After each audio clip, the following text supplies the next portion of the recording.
The Variety Artist, episode 11. This one's all about supercharging your website. I've listened to this interview 3 or 4 times. I'll probably listen a couple more. My brains are broken from so much info. After listening to this interview, I'm scheduling all my social media posts. I've changed the way I put my phone number on my website. I'm using Instagram a lot more. And in fact, you can take a look at what I'm doing on Instagram at The Variety Artist. I learned a lot. I think you will too. I can't wait to hear what you think. If you haven't already, make sure to subscribe to this podcast on your phone or mobile device. It really helps me a lot. Today's podcast is brought to you by Audible.com. They're offering you, the Variety Artist, a free audiobook download and 30-day free trial at thevarietyartist.com/book. Over 180,000 titles to choose from for your iPhone, Android, Kindle, or MP3 player. Just go to thevarietyartist.com/book right after this podcast and get your free audiobook. Now let's start the show. Welcome to The Variety Artist, providing aspiring artists and entertainers with in-depth discussions from top performers from all over the world. So get ready to book some gigs, make some money, and have some fun with your host, John Abrams. Our guest today is a terrific corporate and family entertainer out of the Central California area. He's also the owner of Click, Convert, Profit. He creates the very best entertainer websites and provides proven online strategies for variety artists just like you to book more gigs. Variety artists, I give you Josh London. Hey, thanks for having me. No problem. Thanks for joining me. So before we get into all the SEO and the website stuff, let's talk about what kind of entertainment do you do? I am a magician. Started out like everyone else, 5 years old, got the magic kit, started performing or trying to learn tricks. When I got into high school, I did my first show. I think I got paid like $25. Oh, that was the same I got paid for my first show. It's the going rate for beginners, huh? Yeah, $25. Then I thought, man, there's a business here. So I decided to do more of it, and it just built and built and built. And based in San Diego, there's lots of opportunities, lots of people out there to perform for birthday parties, corporate events. And I just ended up getting really burned out when in high school performing. I remember I'd wake up in a hotel room in the middle of nowhere and not remember what city I was in. I had to look at my plane ticket. This was back when you had to actually print a plane ticket. Mm-hmm. I quit and I became a paramedic and then a paralegal and got married and decided I want to start performing again. And the internet came around and I had no idea what to do. So I had to learn how to build websites and rank higher and do AdWords and learned it. So all of that was self-taught? Yeah, all self-taught. Wow. Yeah. How did you self-teach yourself? That's too many selves in one sentence, isn't it? The first thing I did was when I just went to Barnes & Noble and just started reading marketing books. I figured out that with marketing, I follow very closely to what Seth Godin teaches, where you're marketing to people. You have a product, you want to make it amazing. And instead of marketing to a group of millions of people, create a niche and market to a niche of people. Who can you provide your show for that's going to benefit the most? And from there, if you can create a customer profile, client profile of what this person looks like, you're able to kind of work backwards and create an online presence. And then once you have your online presence, you can start booking more shows if you're doing it right, doing AdWords, SEO, user experience, A/B split testing, that kind of stuff. You can start monetizing your shows and making even more money. So if you charge $300 a show, you can start selling books or something, make an extra $50 to $100 per show. Right. I'm a firm believer in niching. I always use the example of the doctor. You go to your GP and you pay a certain amount, but then if they refer you to a specialist, whatever the particular problem is, they're charging 10 times as much, right? Oh yeah, that's definitely true. Right now I run clickconvertprofit.com, where I help other entertainers, speakers performing artists, variety artists, magicians, everyone. I build websites for them. I do monthly coaching, all that. And what I found was I don't have to sell. In fact, my website, there's probably like 6 or 7 blog posts on there, and they're just evergreen blog posts, but they're really niched down to the type of person that you are. I've found that, yeah, it does make life a little bit more harder with trying to find new clients, but it makes the marketing so easy. If you're, like you said, if you have I don't know, a broken leg, you're going to go to an orthopedic surgeon to get it fixed. And you want that person who knows more about your customers than you know.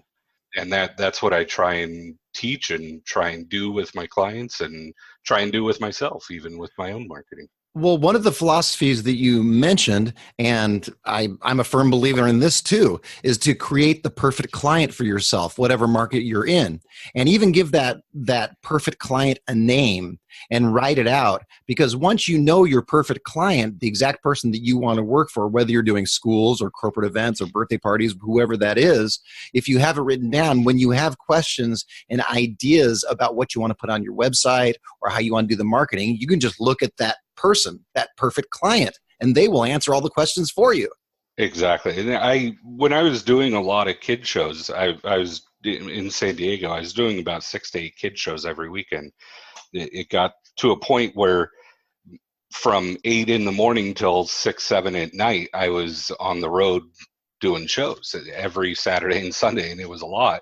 I was at that point, I actually had a stock image of what my ideal client looked like. She was 35 to 45 years old. She had usually 2 kids. She drove a black SUV, usually a Yukon or a Suburban, the flex fuel Suburban.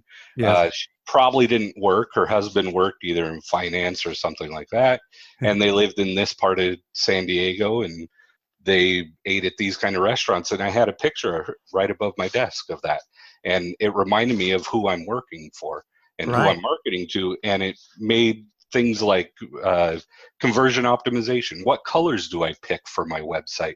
It made creating a branding palette easier because I knew that black and reds wouldn't matter to that person. It would actually turn them off. Mm-hmm. So having a website that was clean, white, lots of white space, the Tiffany color, Tiffany, the jeweler, I got that color and I put it on my website for my calls to action.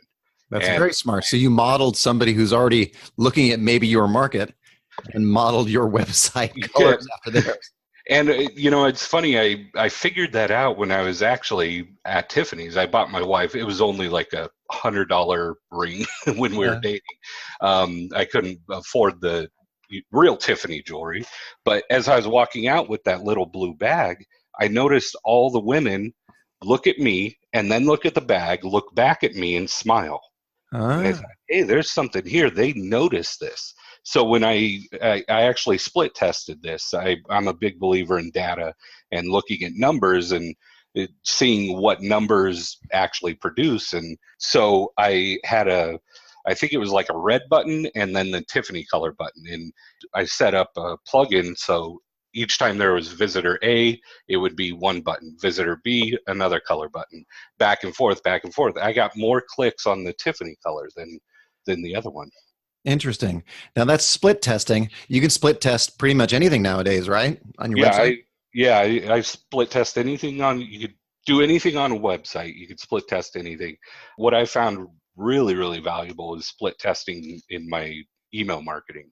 Changing the headlines, changing the calls to action, changing the landing pages, the sales pages, just split testing all that. And then after a period of a couple email sends to my list or website visits, I'll pick a winner and a loser. And then I pause the loser or delete the loser and I try and create a new one to beat the winner. And I do constantly over and over and over. And I've seen my click-through rates and my sales and my bookings go up. Those are great ideas. I've split tested a lot of headlines. I always like to split test a headline and do, basically what you're saying. Split test a headline, find the winner, grab another headline, see if that beats my winning headline, and then you get a better and better conversion rate. Yeah, and if you add in there, and we're talking for a web page, right? Landing page? Right. If you add in there split testing your sub headlines as well, you'll get a better conversion rate. If you break up on a website, if you have a lot of copy and text, which I recommend, don't just have all paragraph text, and don't just have all H1 headings. Have H1 heading. H1 for anybody who doesn't know is H1 is the biggest font, right? Yeah, it's the biggest font. It's headline usually one. The headline, and then you'll have a sub headline. And you want to break up and use you only want to use one H1 heading, and that's for the headline of the page. So if you're doing, let's say, birthday party magic shows, your H1 heading would be birthday party magician or something like that.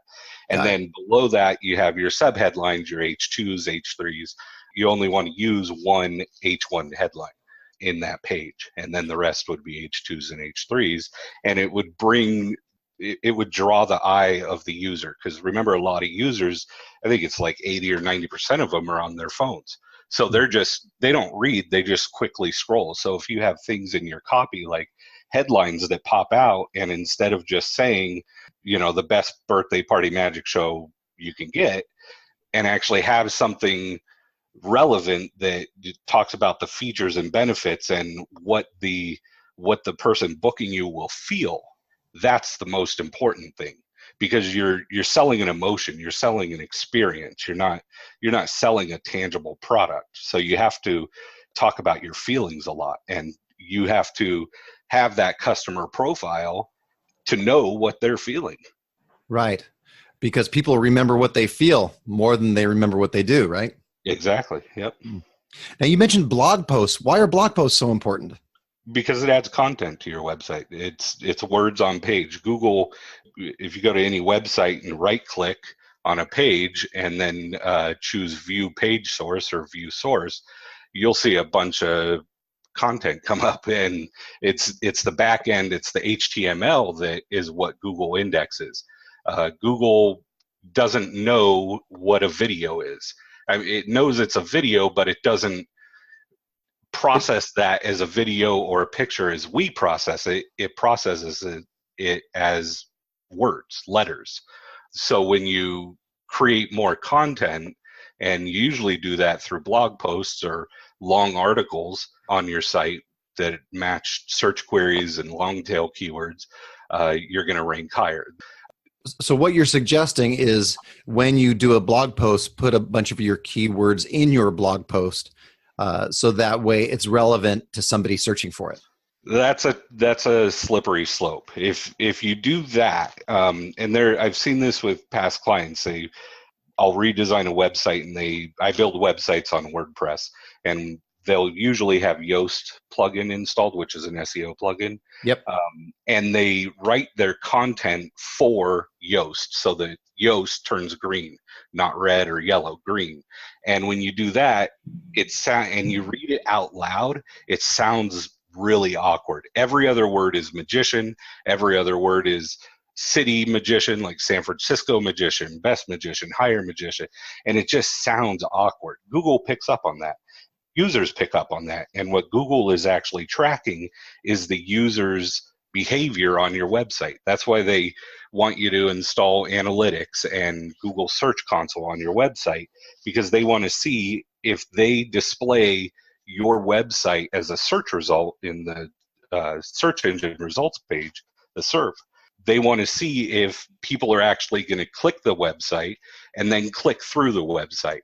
So if they display your website on Google and someone clicks it and then immediately clicks the back button, that website doesn't match the search query. So it doesn't make sense for that person. Well, yeah, and if there's all sorts of keywords that don't make sense to the reader, they're not getting any sort of experience. They're not getting an idea of what you do. All they are is keywords.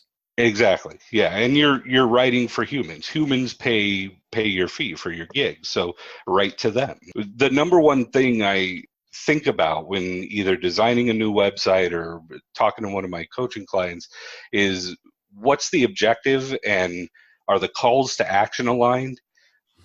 Who's your audience? That's who we focus on first. Mhm. It's 70% figuring out the strategy. Who are you selling to? Then we just implement it. And after you implement it, don't just leave it, test it and see what's working, what's not working. Now, tell us the difference between building your own website as opposed to having someone else build it. And we can get into the free website builders and that kind of thing too. Building your own website, I think, is fantastic. I build all my own websites. I actually want a lot of people to build their own websites, preferably with WordPress. Now, the difference is if you don't know anything about web design, you're going to have a tough time understanding. If you're on WordPress, let's say, you're going to have a tough time understanding the user experience of how people use websites. And you don't think of things like the color of your buttons, the font you're using. Font is really big right now in web design because you want font that is compatible across all devices. So basic simple fonts like even Times New Roman, that's one of the best fonts you can use. It's not really sexy or cool looking, but it's really good to use because it reads really well. So you want your websites that you build to look good. And if you trust yourself to do it and it actually does look good, then by all means build your own website from here on out. The pros and cons of hiring someone, one con obviously is the cost. The pro is it's going to be a lot faster to build than if you were to build it, because that person has all the knowledge they need to build a website. And then if you find someone with the niche experience that is your industry, building your website, you double your chances of having a successful website. So when you build a website, you build it on WordPress, right? Yes. Okay. When a few years ago, I had the same idea. I thought I had actually had a couple of websites built. And every time I wanted to make an adjustment on it or add some content or do whatever, I would have to pay my website designer to do it for me, right? I would write out the content, send it to them, and then they would charge me a fee. And so I decided to do it myself with absolutely no experience at all with WordPress. And what I did, and here's a suggestion for everybody listening to this, is I went to YouTube and I said, how to build a WordPress website. Now, a couple of things there. The WordPress website that I built wasn't very good, but I got a good working knowledge of how WordPress worked. So if I were to hire you to build my website, I would be able to do blog posts and things on WordPress. Is that right? Yeah. And the way I do it is we set up a call to figure out exactly what you want the design to look like, get your colors and all that, the pages you want. But when I build websites, you get administrative access. It's your website. I'm also a user on there as an administrator in case something goes wrong. I can step in and help. But what I've heard a lot of web designers do is they'll hold a site hostage. So they'll design a site, and then, like you said, you got to pay them to make changes. I want you to make your own changes, and I show you how to do that. After the website launches, we do training, and if you want any extra training, obviously you got to pay for that, but there is training included in it on how to use the website and how to build it, because I'm using a visual page builder to build websites. I'm actually using Beaver Builder. It doesn't look like WordPress at all. And now WordPress is coming out with something called Gutenberg. If you want to Google that, you can. It's a new kind of... Wait. You'll get all the old Police Academy movies. It's going to be new WordPress coming up soon in the next year or so on how they're designing it. It's actually going to be designed in blocks as opposed to, the editor kind of look that most people are used to with WordPress. And will that'll be more of a drag and drop type of thing? Yeah, that's my understanding of it. I'm probably wrong on that. I don't know enough about it, but from what I understand, that's what they're looking at. It seems to be the way things are going. The drag and drop seems to be easier for the average Joe. Yeah, and I think the reason for that is, one, because lots of companies have the opportunity to build on plugins and themes that are drag and drop, but it's how people it makes your content in blocks. Like if you open any website you go to, in any app, Facebook for example, it's all blocks. If you look at your newsfeed, it's a block, right? Okay. Each little piece of content is a block, so you just drag and drop through there. It's vertical instead of horizontal, which WordPress kind of is now. And that's going to make life way easier. Now, I know this is a silly question, but when Google is looking at your site, are they looking at individual pages? Are they trying to rank individual pages, or is your whole site important as far as SEO? Not only, yeah, your whole site is important, but to add to that, not only what's on your website is important, what's outside of your website is important. So if I take one of your websites and I put it through one of my SEO tools that I use to look at backlinks and see how many backlinks you have, that's also what Google's looking at. Now, backlink is another website that's naming your website as part of its content, right? That links to your website, yeah. Right. So let's take Wikipedia, for example. Wikipedia, as you know, reading any article on Wikipedia, there's hundreds, sometimes thousands of references to other websites at the bottom, right? Right. So what that means is that Google indexes those websites as well and says, okay, this backlink on this Wikipedia page is relevant to the link it's going to. Got it. So the link that it's going to, website B, Wikipedia would be website A. Website B has a high page authority. The page authority is, let's say, 75 out of 100. So that means that it's a high authority web page, and it gives you even more link juice on your page. So the more backlinks you have, the better off you are. Yes and no. There's always a yes and no. There's always a yes and no with this stuff, because again, if you're linking to spammy websites that just produce backlinks and aren't relevant to your website, it's not going to be worthwhile. If you do birthday party shows, for example, and you have backlinks from a Jumpy House website, you guys are friends, business owners, is that relevant? And does that help you at all? I would think it is, because it's in your realm. Children, kids, party, right? Those are the kind of keywords you're going to see on the Jumpy House website. And those are keywords that are related to you. Now, if you're linking out to or linking from a car dealership, that's not relevant, right? Yeah. So that decreases your link profile. Would you suggest then writing blog posts for other relevant people in your industry? Yes, you should always be writing. You should always be creating content. You should always be changing your web pages. And the kind of content that most people think you should write, at least most entertainers in my experience, is I'll put a 300 to 500 word blog post up and it'll be fine. That's just a small percentage of how much you should write. The content that ranks high on Google, one, they have long tail keywords. So instead of magician San Francisco, you're seeing birthday party magician Bay Area. You're seeing those kind of long keywords. Then you're also seeing long content.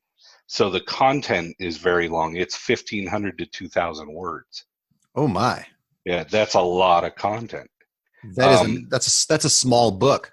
It is. It really is. One reason that if you Google, if you're a magician, again, for example, magician San Francisco, the top 2 results I'm seeing right now are from Yelp, and then Gigmasters. So Yelp and then Gigmasters.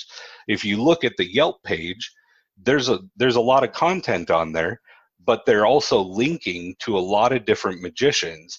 And if you look at all the different magicians, one guy here has 118 reviews, another guy has close to 500. The reason Yelp is ranking higher is because that's a high authority page. There's a lot of reviews on there. And so that social proof, it speaks volumes, and Google looks at that stuff. So when you do build your website and you are looking to optimize it, you need to take into account your social profiles on YouTube. Does YouTube link to your website? Do you have videos embedded from YouTube on your website? Photos, do you have a lot of media, photos and videos on your website? Yelp, are you on Yelp? Google is looking at all of that. You'd be shocked if you put your domain name in a tool like Backlink Explorer. You'd be shocked at how many websites link to your website. It's in right now your podcast domain name. It probably has 200 or 300 backlinks to it. Oh, I'm excited about that. Right when we get off the phone, I'm gonna look that up. Yeah. Tell me about I was reading your book, Flying Solo. Thank you for sending me that. I appreciate it. And one of the things you were talking about in that is the About page. Mm-hmm. Now, you were saying that's the second most important page. Why is that? Because people want to do business with people they know. Usually the About page is the second page in a navigation bar. The navigation bar it has links to the main pages: home, about, services, contact, blog, that kind of thing. Right. It's usually the first or second link that people see. Also, I think the bigger reason is people want to learn about you. It's your opportunity to toot your own horn, tell your story. Don't just tell a story about how you started magic when you were 5 years old, you got a magic kit, blah, blah, blah, blah, blah. Put in there fun pictures of you actually doing magic when you were 10 years old. Talk about how your mom would encourage you or your dad would encourage you or something to do magic.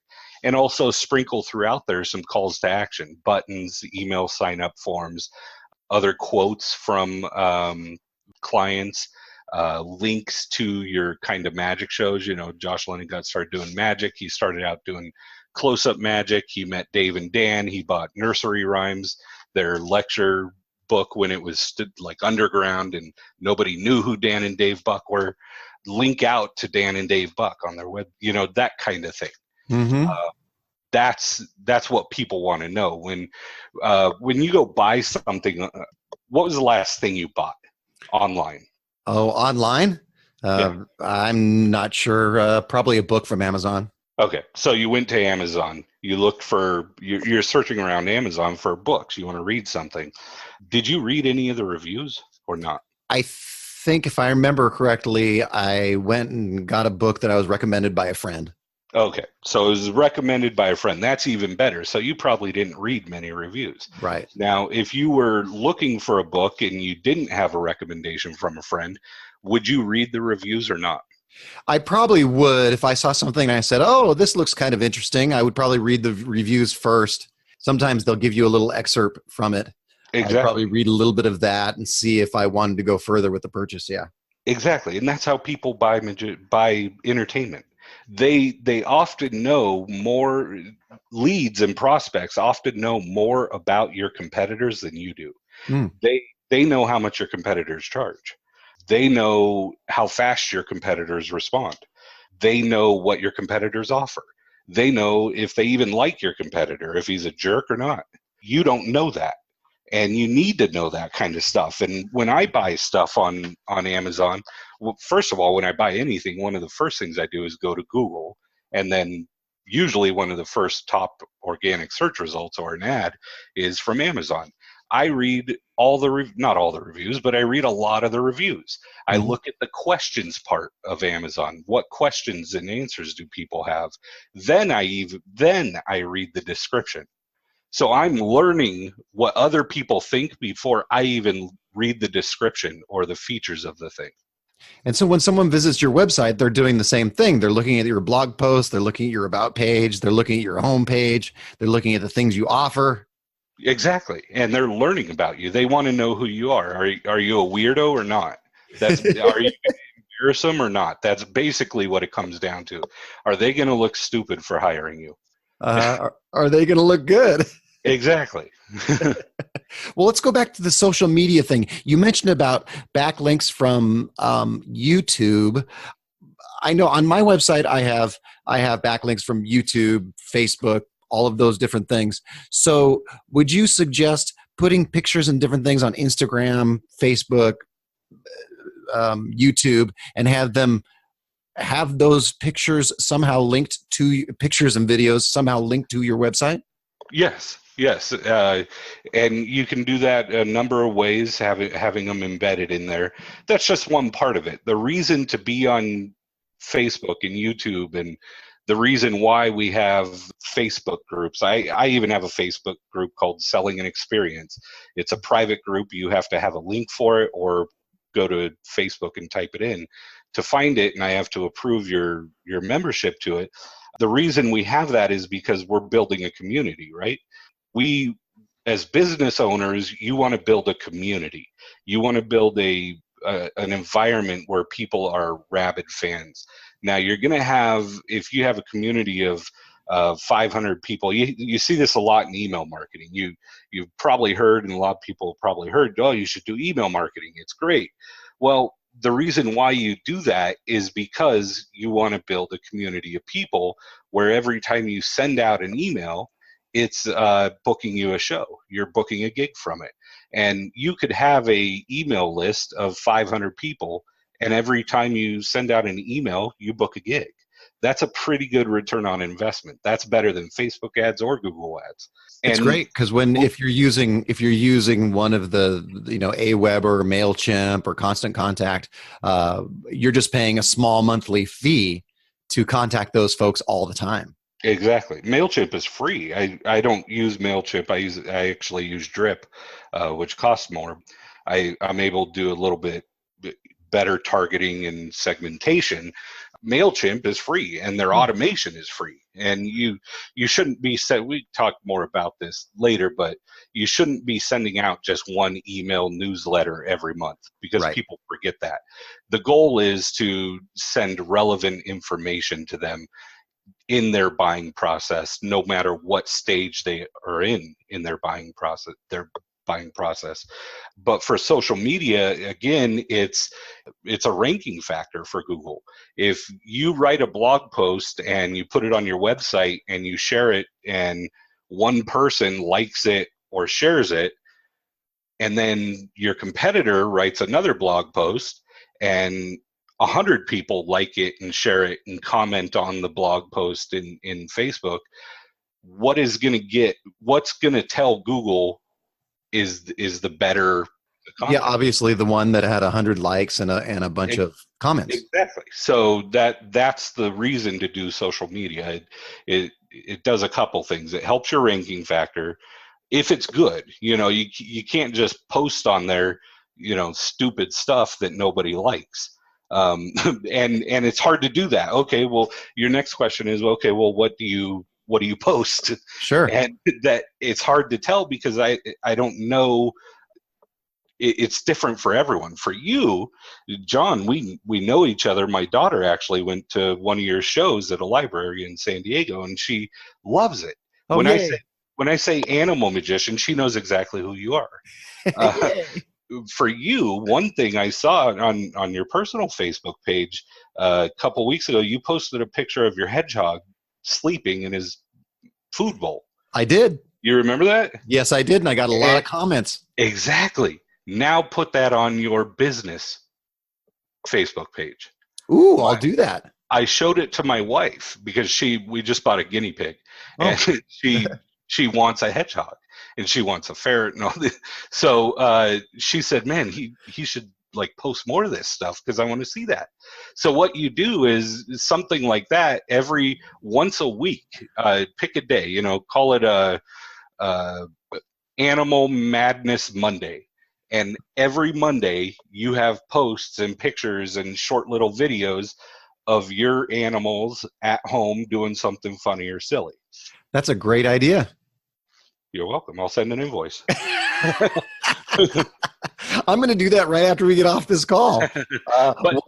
What I do to schedule some of my social media posts is I use I know there's a number of different software packages to do this with, but I just use Trello to create my little to-do lists. Trello is perfect, man. I love Trello. I use Todoist for my stuff. For your to-do list. Yeah, but what I do, what I've discovered is that business, you can change anything in business if you're tracking it. So I believe in strategy. I mentioned I spend 70% on strategy, 30% on implementation. If you can document what you're doing, so for you, your social media stuff you're doing, what's your plan? Do you just post stuff on a whim? It matters which business. I have a number of different businesses. I have my Animal Magic show, which, I kind of post things on a whim. For my podcast here, I have certain strategies that I'm following. Okay. So for the Animal Magic. Yes. In August of this year, what are you going to be posting about on Facebook? In August of this year, I don't know. And that should be in a plan. So the way you do it is you work backwards. Everyone says, oh, what should I post? It doesn't matter what you post. What matters is what you know you will post and when. So if you look at your Animal Magic, what month do people start booking the show for libraries? Oh, for libraries, in January, they book for the summer. Okay, so in January, they're booking for the summer. So that means January, that whole month, what are you going to be posting about on Facebook? I should be posting a lot. About library, Animals. Reading. A funny meme of your hedgehog reading a book, holding a little book and reading, that kind of thing. Okay, I actually have a picture that I posted that, once again, I got a lot of comments on. It's me and my chinchilla and one of the librarians holding a library card. Exactly. So here's another thing you can do.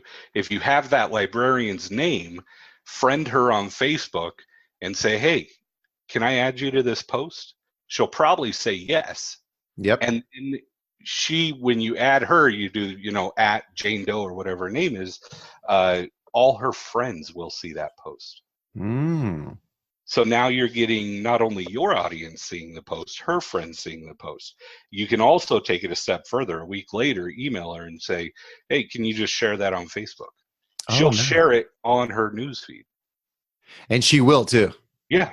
Now, I know you get booked up. I mean, geez, you're booked up probably already for the summer. Yeah, I'm pretty booked up for the summer, yeah. But in the summer, what should you be posting about at these libraries? Right. Actually, right before summer and during summer, I should be posting a lot of things for schools, because schools are starting to come up in late August, early September, October. Mm-hmm. And that's what you should be doing. Now, you want to be very careful to not be sell in every post. You want to have a number of different posts to talk about. You want to share little videos. You want to share testimonials. You want to share fun facts. You could have a thing, Fact Friday, about animals, a fun fact about chinchillas, and here's 10 things that's fun about chinchillas. You can create a video of it, of just you talking into your phone, and put that on YouTube. Now you have something to share. You can also embed that YouTube video on your website. So see, it's not just a one-pronged approach anymore. It's multiple different channels. There's 1,000 ways to market something, 1,000 tactics. What tactics do you like doing? And what tactics will you do? If I tell you to do email marketing and you hate writing, you're probably not going to do email marketing. But if you love Instagram and you love posting pictures and videos and things like that on Instagram, do Instagram, embrace it. You only need 4 or 5 different tactics, marketing tactics, to make a business. You just have to know what you're willing to do and what you want to do and what works for you. So your example of your hedgehog photos, your animal photos, they get really good responses. That's something you should pursue a lot more. If I look at your Instagram page, how many followers do you have on Instagram? Well, I don't really use Instagram that much. I'm more of a Facebook guy. And from what you're saying, I mean, Instagram certainly is the not the new kid on the block, but younger people seem to use Instagram a lot. From what you're saying, whatever you're comfortable with and enjoy doing, you're much more likely to do, right? Exactly. Like, do you have a LinkedIn profile? Yes, I do. When was the last time you logged in? I don't use it very much, quite honestly. I hate it. I hate LinkedIn. I don't even have it on my phone as an app. I got this. I forgot where I heard this tip. I think it was Gary Vaynerchuk who said, to figure out what people are interested in, look at the home screen on their phone. What apps are there? Like right now, my home screen, I have my Messages app, my Photos app, YNAB, US Bank, Gmail, Todoist, Wall Street Journal app, Twitter, Facebook. Those are what's important to me. I just grabbed my phone just now. Yeah. And look at what's important to you. If you have Instagram on there, where is it? It's not on the first page, I'll tell you that. Yeah, then you might want to consider looking at Instagram, because if you do like posting photos, almost everything I see from you are photos, and they're funny photos. Mm-hmm. Start using Instagram. And you can use a tool. I use Buffer. There's also Hootsuite. I hate Hootsuite because it doesn't allow you to embed images into Twitter when you're scheduling your post. Now, Buffer and Hootsuite, for folks that don't know, they are scheduling tools for your social media, right? So you can schedule all your different posts ahead of time. Exactly. And look at them all on one screen from YouTube and Facebook and Instagram and all of that. LinkedIn. Right? Yep. The only reason I post on LinkedIn is because I do it in Buffer. I schedule the post in Buffer, and you can create schedules. So on Mondays at 10 a.m. and 6 p.m., I'm posting twice to Facebook. And you can add as many Facebook pages as you want, as many profiles, your Twitter profiles, your LinkedIn profiles, Google Plus, all the Pinterest, even Instagram you can do. That's how I do it. I'm not, anything I post on social media is scheduled 9 times out of 10. I even scheduled it. My wife probably won't listen to this, but I schedule her birthday when it's her birthday. I'll create a little graphic in Canva or PicMonkey or something like that says happy birthday, and it's a picture of us and all that. I schedule that. It's not me in there because I set aside a day. Every Thursday I'm doing social media. Mm-hmm. So that means I'm filling up my Buffer. I'm interacting. I'm finding new leads, clients on social media, but it's all scheduled. Right. So you're not wasting time. Exactly. And the reason for scheduling it also, getting back to, okay, it's August, what are you going to be talking about in social media?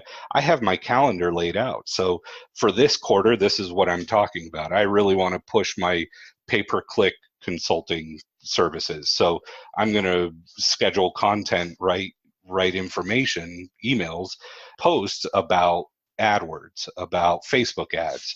And that's how I do it.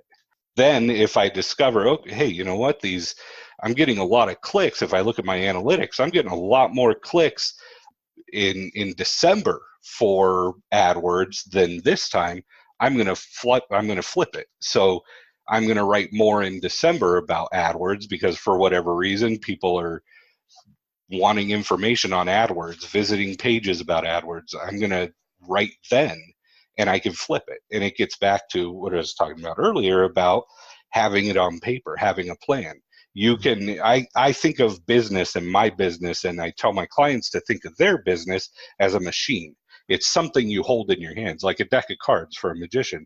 It's something you hold and you can play with and you can adjust. And if you notice something that's out of whack or doesn't make sense, you can go back and fix it. And if you think of your business like that, you're able to optimize it, and you don't have to have that feast or famine part of a business where, oh no, my rent's due. I need shows. You go online and start asking. I get this usually every other month. Someone will email me, I need shows now. What do I do? Well, you should have started 6 months ago. Right. I do a mailing calendar where I list what holidays are coming up, what type of events I want to do, and then I will contact those people 6 months in advance, or I'll have an idea of when they book certain things. For example, last year, was it last year or 2 years ago, I made a list of when all the day the schools open, each individual school district, when they opened. And I contacted them three or 4 days after they opened, figuring the first couple of days, people are just getting things straight. But if I contacted them before that, there wasn't somebody that could make those decisions to bring me into their school. But once they were open, and once I gave them a few days to get their stuff together, then the people making the decisions were there and they were ready to make those decisions. Is this a physical mailer or email? I do both. And what gets better response? It used to be a physical mailer, and now better response is email. And I do a lot of I do a lot of different things, but I am noticing that a physical mailer is getting less and less response as time goes. How are you measuring the responses? Just bookings, open rates? Yeah, bookings. Bookings, okay. I would split test that. I'd take half your list. If you have 1,000 people, 1,000 names on your email list, take half of them, email them, like you said, a couple days after the first day of school starting. Then the next one, the other 500, email them 2 weeks after. Ah. See, because my mom's a teacher. She's a second grade teacher. So one thing I discovered is the first week is miserable for teachers. Yep. They just remembered they've spent all summer laying at the pool and hanging out and not working. So when they get back, it's really hard for them to get in the groove. It takes about a week or two to get in then they're actually in the groove about 2 or 3 weeks later. I wonder if you would get a better response and more bookings during that second part of your list. Interesting. I'll split test that and try it out and get back to you on it. Yeah. Tell me about your book, Flying Solo. Yeah, it's a little ebook I wrote. I always had the goal of writing a book. It's not a regular book. I want to get it printed just for my own bookshelf, but it's a little ebook about how we as performers, we're solo performers, we're solopreneurs. We don't have a business or we don't have a team of people behind us usually. As a magician, I didn't have an accounting department. I didn't have a marketing sales department. I didn't have an HR department. I had to do it all myself, and a lot of us, we have to do it ourselves. Yeah, so, you are all of those departments. Exactly. So what are the things that I did and learned and helped me? And it's in the ebook. I talk about AdWords. I talk about when I started AdWords, I lost I think it was like $1,500, $1,200 or $1,500 in the first 2 weeks of doing AdWords. Oh. The worst part is I had to tell my wife. That was the worst part. If any of you are married or have been married, you know that look that you can get, and you just want to jump off a bridge. Yeah, and then you set a to-do list, send wife flowers tomorrow. I schedule it. No. I had to learn how to do AdWords. I knew AdWords was good, and I knew it would bring business while I had a new website and I'm building up my organic rankings. AdWords is a great way to supplement that and get your website to the top. So how do you do AdWords? Well, it all starts with relevancy. AdWords is great for people booking entertainers because you're getting people that are actively searching for what you need. They have a need. They have some sort of problem that they need. If you're a magician and someone sees another magician at a party, they'll go to Google. They might try and find that other magician if they can remember their name. If not, they'll type in birthday party magician.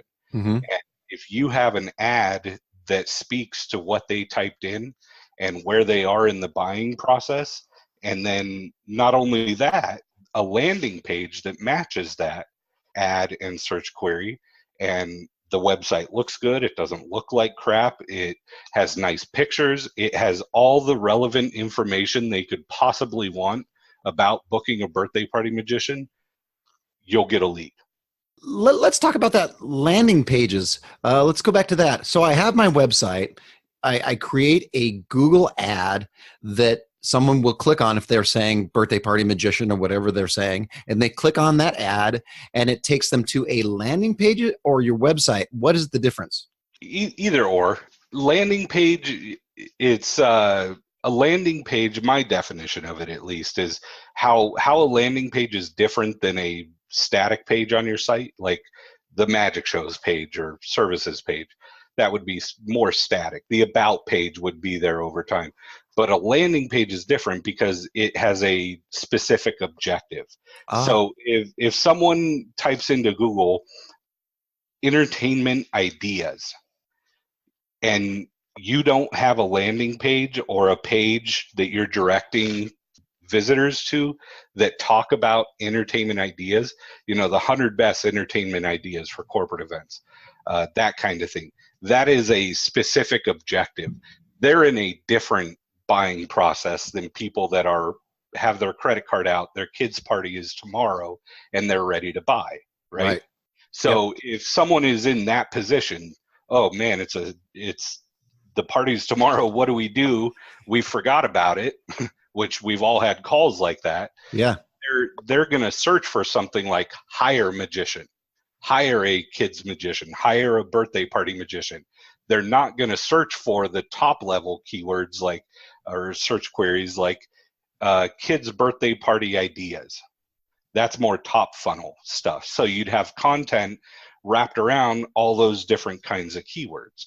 And every landing page or page on your website, it could be static or not, it needs to have a specific objective. And when the objective and the call to action are aligned, your potential customers will know instantly that your site's right for them.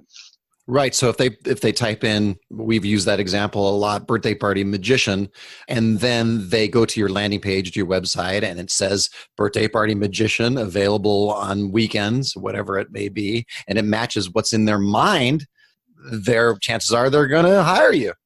Exactly. Yep. Earlier this morning, we have a 2011 Chevy Equinox.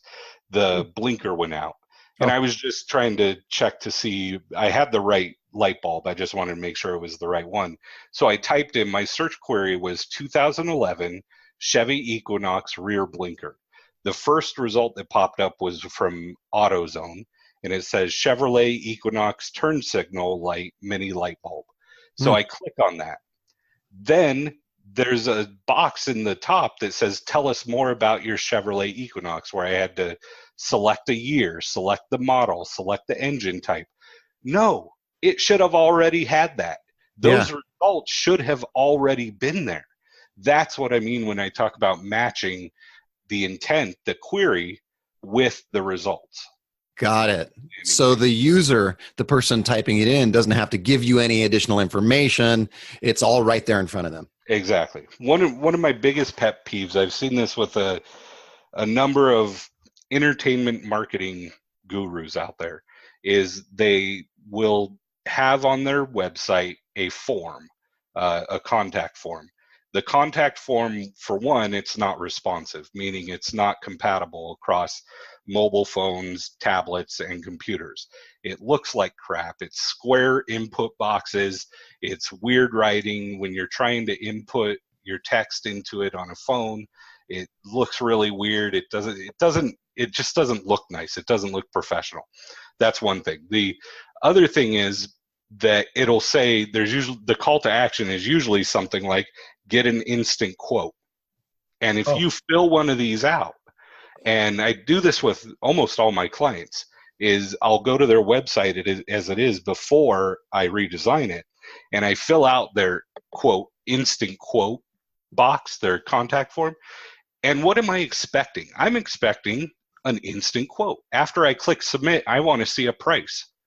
Now, what usually happens is I'll get an email that says, thanks for your email, we'll be in touch soon. I Oh. get redirected to a page, or just a message pops up after I click submit that says, thank you, we'll be in touch soon.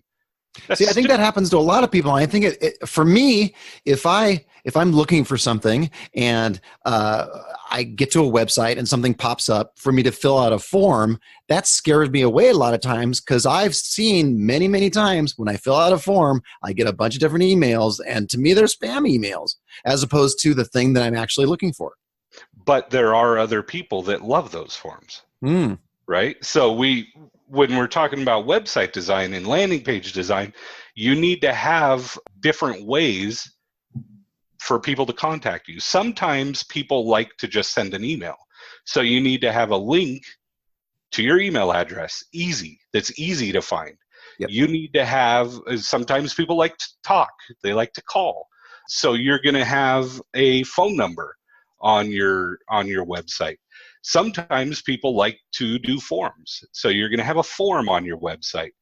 Now on mobile, what's really big now is you're able to click a phone number and it calls, right? Right. Isn't there a plugin for WordPress that No, can you don't even need a plug. You don't even need a plugin for that. It does it automatically. Oh, okay. I'm sure there are plugins, but you don't need it. Just put in your phone number, and if you put it in the parentheses, like your area code in the parentheses, it'll do it automatically. Oh, okay. So area code in parentheses, and then the rest of your phone number, and it's automatically mobile friendly. Yep. And when people click on it, it calls them. One thing I noticed, I moved from San Diego to Modesto. We have 2 young girls. We want to be closer to my wife's family, which is all up here in Modesto by San Francisco. When I was in San Diego booking kid shows, everyone would either fill out the contact form on my site or they would email me. Nobody called me.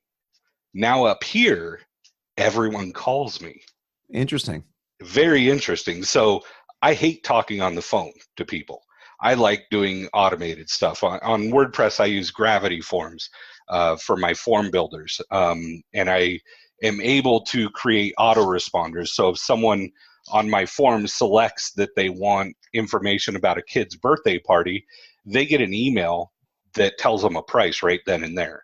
They're redirected to a page that tells them a price. On my corporate site, they usually will get an email.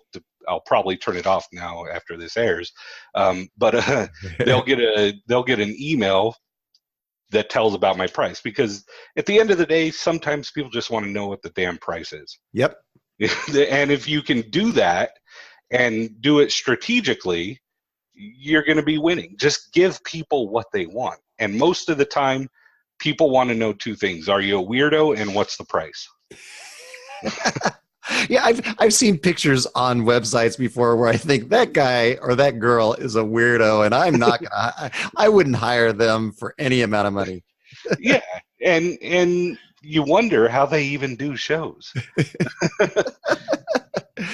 Well, we're coming up on our hour. I was going to do some crazy fun game fact or something John made up, but I think we're going to skip that today, only because it's been over an hour. But I am going to go right to our fan questions. Would you mind answering a couple of fan questions for us? Of course. Perfect. Doug Scheer, an excellent school show performer out of Michigan, and I interviewed him on episode 7. He has some great information about school assemblies. If you want to be a school assembly performer, he's the guy to talk to. Okay, so he asks, I've been down the SEO road and I'm still there, but how do you ensure the people who come to your site don't leave too soon? Certainly there are tools or methods that help accomplish this that should be built into every website. So what do you think? One of the first things is he's absolutely right. I would say it's probably 90% of people who visit your website leave, right? They go to your website and they leave for whatever reason. So if you can somehow capture their information so you can market to them, you have a better chance of educating them on why you're the best choice. So the top reason that I teach my clients, and I do, is email marketing. If you go to my website on clickconvertprofit.com and you search around, you look around, and then if you move your cursor to click the back button or X out, you'll get a pop-up with an email form asking you to sign up for my email list, and you'll learn how to book more gigs in 5 days. That's the headline. Book more gigs in 5 days. You'll get a email once a day for 5 days about how to book gigs. What are concrete tactile steps that you can do to book gigs? Now that speaks to my audience. The people listening to this podcast, they are my audience. Yep. So I know what they want. They want more gigs. Well, how do you do that online? I just created a short email series, and you get an email a day. So what this is doing is it's educating them. It's giving them really great information. And it's also showing them that I'm an expert. I know what I'm talking about.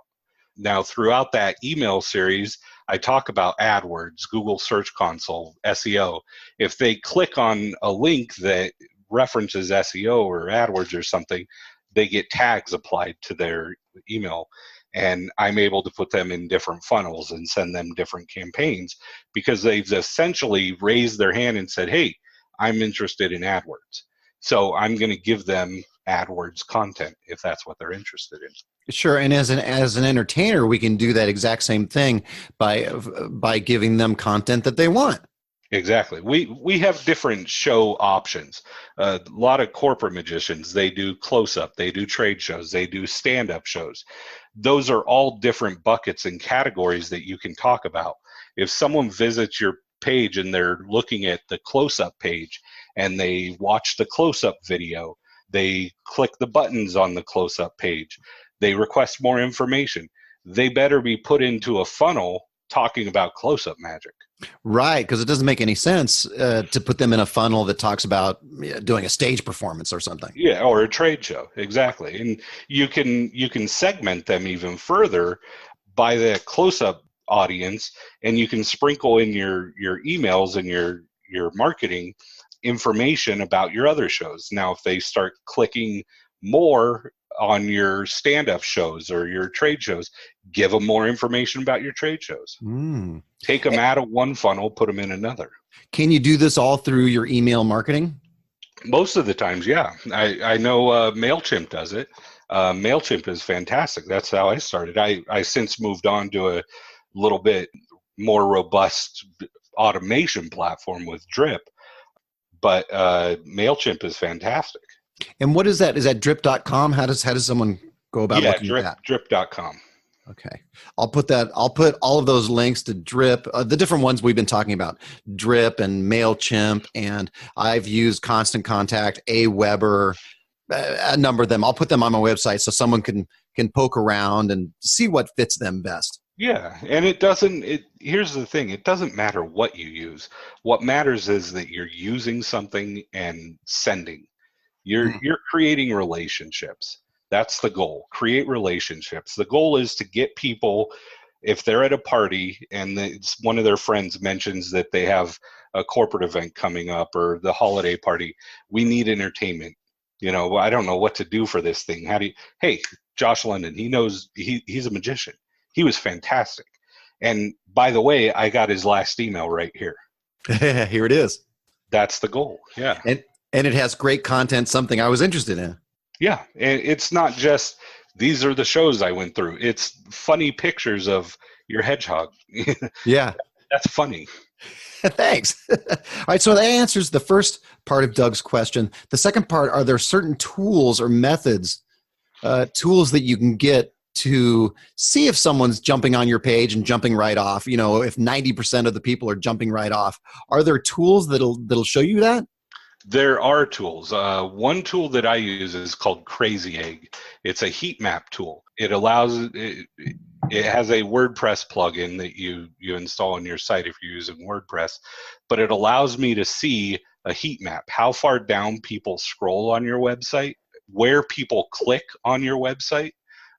That's how I was able to determine what color button we were talking about before, red or that Tiffany blue, was better. I visually saw, using Crazy Egg, how many more clicks were on the blue button than the red button. It also allows you, this is really cool, it allows you to see a video of people moving around on your website. Oh, wow. A So video, you could see their cursor on your website? exactly. Yeah. It's pretty cool. There's other things like Qualaroo, QUALAROO.com. It's a survey website. Now they're pretty expensive, but what it allows you to do, and there are cheaper alternatives. If you just search for WordPress survey plugin, it's a little survey that will pop up and ask them a question, and you get visitors to answer questions. The real thing, though, I'd tell Doug, is you want to discover who these people are. Now, I know Doug. I even bought Doug's one of his things he was selling, the pack with all the kids, school show stuff. But it's fantastic. Doug's a really good guy. Amazing performer. He knows probably what color car, what color house, how many kids the person who's booking a school performer looks like. And he could probably tell you, just as you, John, I mean, geez, you're one of the best California kid show magicians for schools and libraries. You know more about these people that book you than other people do. Yep. When I've had clients say, I want to get into doing kid shows or libraries, how do I do? Go ask John. John Abrams knows what he's doing. Oh, thanks. I hate it when I saw you come to San Diego and you were doing a show, and I'm in San Diego. But there's a reason why, because you know more about that market than I do. I have a lot of tricky marketing ploys that I use for San Diego that we can talk about when we're not on this podcast recording. Yeah, stop the recording. All right, so Doug, he is a good guy. So Crazy 8, Qualaroo, and you can Google WordPress survey. WordPress survey what? Plugin. WordPress survey plugin. And another one, there are sites, I don't know the names of them, but I remember them. You can actually go and pay like $5 and someone will visit your website and tell you what they think of it. Here's another thing. If you're married, have a girlfriend, or even know a girl, ask her to visit your website. Ask her to visit your website and a competitor's website and tell her what you think. Start with the competitor first, because she'll be more honest and brutal. Yeah. And she'll continue that over to your website. Take notes of what she's saying, because 9 times out of 10, people booking entertainment is a woman. And they search for things all day long on Pinterest, Facebook, and online. And they have the intuition into websites and what they like. You basically want to find who your target market and person is and ask them. Don't ask your other magician buddies. Don't go on the Magic Cafe. Don't go on the Facebook groups and ask, what should I do? Because there's no one right answer. If your website is all black background and white text, and red as a call to action, that's going to throw a lot of people off for the normal magic show. But if you're booking a goth magic show like Dan Sperry, that fits him, right? Yep. And that fits his audience, and he knows that. He's not going to have a pretty frilly website with pictures of hedgehogs on them. Right. They're going to have their heads chopped off. Yeah, bleeding with red and black. And I like to see certain things on a website, and certain things attract me to a website, but that's different than my target audience. Right. One of the things that I do, it really has nothing to do with this question, but it does have something to do with your answer, is when I put something on my website, I'll look on my computer because that's where I build it. And then I'll look on my phone, see how it looks. And then I also have a tablet. So I look on, and I'll put the tablet horizontal and vertical, because I kind of figure people are looking at different devices, different ways. So if it looks good on all of those, then I think we're home free. Well, and from a developer side, like a web developer like me, I'm thinking about, what if someone's on Bing? What does the page look like? What if they're on Firefox? What if they're on DuckDuckGo? What if they're on another browser? What if they're on Safari? How Right. does it? Or yeah, and that's where having a responsive website comes in handy. Having a site by Weebly or Wix, you don't get the responsiveness that you need. Yeah, you have a website and your words and your pictures and your videos are on your page on the website on a phone, but it looks like crap. Right. It looks great on your computer. Yeah, I beg to differ, but It can. All right. So Owen Anderson, another brand new member of the Variety Artists, asks current thoughts on Google Ads. I know you touched on Google Ads a little bit versus Facebook ads. my thoughts are yes, they're good. It all depends on if it's working for you. If AdWords is not working for you, there's a reason why. And it's probably that your landing page or your ad doesn't match the search query or your search terms, your keywords, and your landing page doesn't match your ads. And there's friction, there's a disconnect there. So you want to fix that. Now, also, you're talking about two totally different platforms. With Google, like I mentioned, you're going to get search queries, what people actually type into Google. You're going to get search queries like hire a magician. On Facebook, people don't go to Facebook and type in hire a magician in the search bar, right? They're looking at the friends posts. You're visiting friends and you're posting funny pictures and you're contacting people that you know.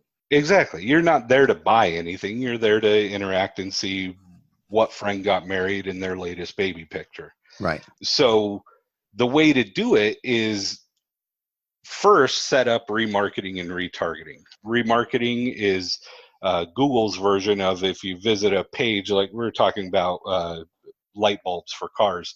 If I go on another mechanic website or auto website, 9 times out of 10, I'll see an Amazon ad for that exact same product on that website is going to be a success for them, and that's what Google wants. Okay, and then the remarketing thing. Mm-hmm.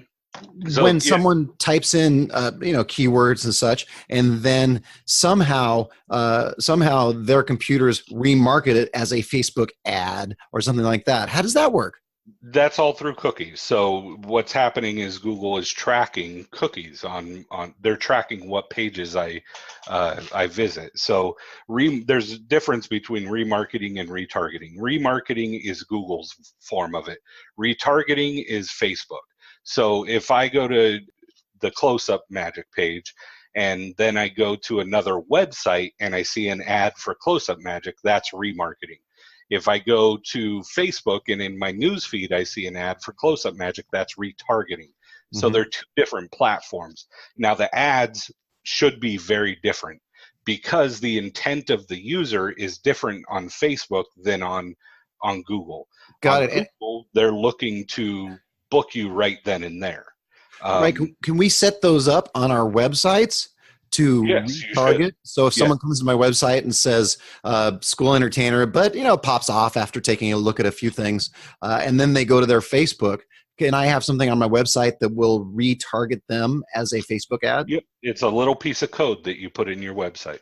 If you just go to Google and type in set up retargeting on Facebook.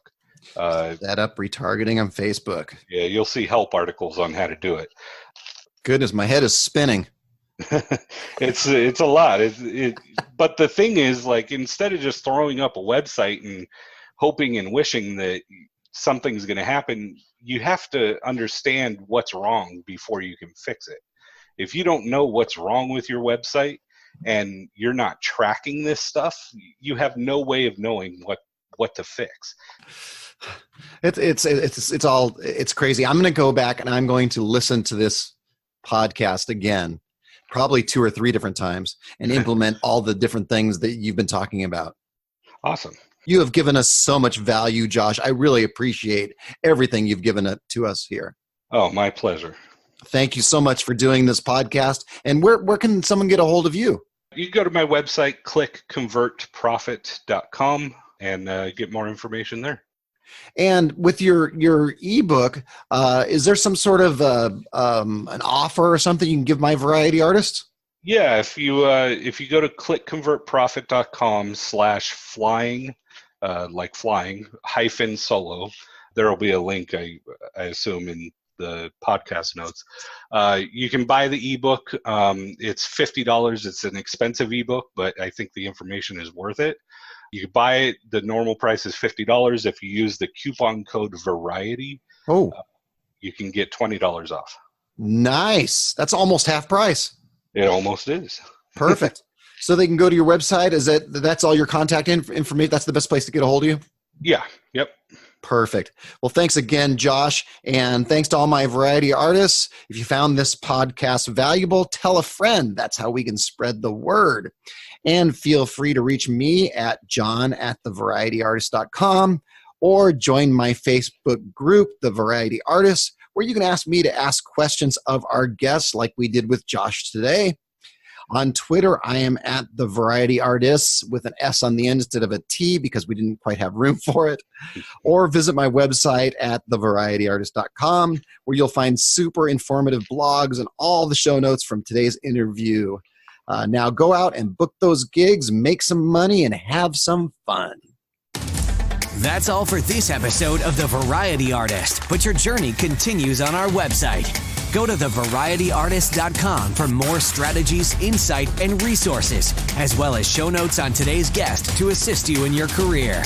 We'll see you on the next episode of The Variety Artist. But until then, go out and book those gigs, make some money, and have some fun.